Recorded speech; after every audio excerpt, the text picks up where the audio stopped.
The ticking of the clock had never bothered Elena before, but today, it echoed through the stillness of her father's house like a guilty whisper, sharp, slow, accusing. She hadn't stepped into this living room in over a year, maybe 2. She couldn't remember exactly. Between back-to-back meetings, client calls, and overnight flights, time had slipped through her fingers like sand. She was always about to visit, always planning to come next month. But last night, the phone call came. No warning, no time left. Her father was gone. Now, silence wrapped around her like a shroud. Dust settled on picture frames. The air smelled faintly of old cologne and something else. Memories, maybe. And there, it was the chair. That old wooden recliner by the window, the one he'd always sat in while watching birds or sipping his evening tea. Still tilted back ever so slightly, like he'd just stepped away for a second. But no one ever would sit there again. Except there was something on the seat. Folded paper, yellowed around the edges. Her name in his handwriting. Elena. Her knees weakened as she sat on the carpet in front of it. The letter was dated 3 months ago. My dearest Elena, if you're reading this, I'm no longer sitting in that chair. I probably haven't in some time, and if I'm being honest, I don't expect you to be here until then either.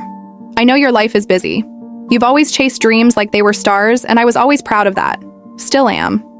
But sweetheart, I missed you. Not in a blaming way.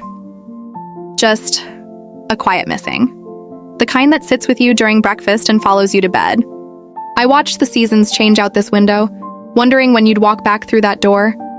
Sometimes I'd imagine you surprising me, holding 2 cups of coffee like you used to. I'd play that image in my mind over and over. I wasn't lonely, just hoping. I remember the time you fell off your bike and skinned your knee. You were 6. You told me it didn't hurt, but your lip quivered. I scooped you up anyway. That's what love is.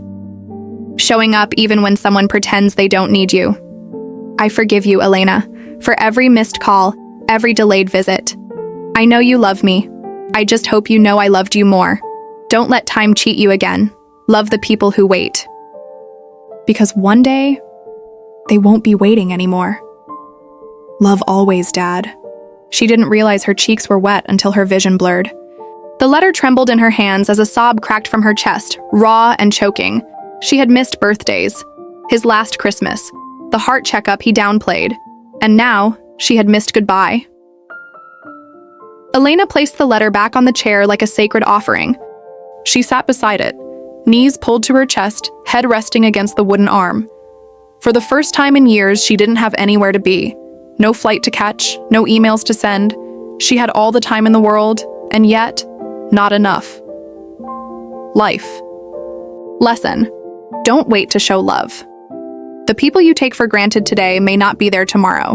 The clock doesn't stop ticking, and empty chairs don't fill themselves.